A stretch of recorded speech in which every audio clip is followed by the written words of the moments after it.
বন্ধুরা, এই লোকটা বিমানে করে ইন্দোনেশিয়ার একটা শহর থেকে অন্য শহরে যাচ্ছিল। তখন সে বিমানে উঠতে উঠতে সবকিছু মোবাইলে রেকর্ড করে তার সোশ্যাল মিডিয়ায় শেয়ার করে এবং ক্যাপশনে জানায় যে এটা হচ্ছে তার জীবনের প্রথম বিমান যাত্রা। আশ্চর্য ব্যাপার হচ্ছে একটা কারণে এই বিমান যাত্রাটা তার কাছে সারা জীবন স্মরণীয় হয়ে থাকবে। কারণ যে বিমানটাতে করে সে ইন্দোনেশিয়ার এক শহর থেকে অন্য শহরে যাচ্ছে, ওই ফ্লাইটটার শুধুমাত্র একটা টিকিটই বিক্রি হয়েছে এবং সে হচ্ছে এই বিমানের একমাত্র যাত্রী। কিন্তু রহস্যজনকভাবে এই ভিডিওটা যখন সে তার ওয়াইফকে পাঠায়, তখন তার ওয়াইফ বিশ্বাস করতে চায় না যে বিমানটাতে সে একা রয়েছে, কারণ ভিডিওটার মধ্যে তার ওয়াইফ বিমানের ভিতরে আরো একটা যাত্রীকে দেখতে পেয়েছে।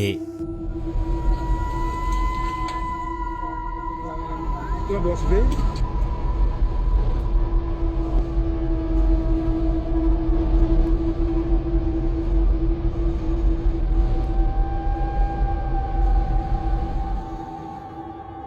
আসলে বিমানের সিটে বসে কোনো এক রহস্যময় জিনিস বারবার উকি মেরে তার দিকে তাকাচ্ছিল, কিন্তু সে যখন ক্যামেরা নিয়ে ওই সিটটার পাশে আসে তখন মুহূর্তের মধ্যেই রহস্যময় জিনিসটা গায়েব হয়ে যায়।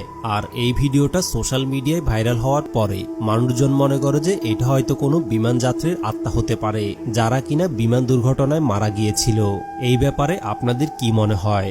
আর তার ওয়াইফ বা রহস্যময় জিনিসটাকে দেখে কি মনে করেছিল? আপনাদের মতামতটা কমেন্ট করে অবশ্যই জানাবেন।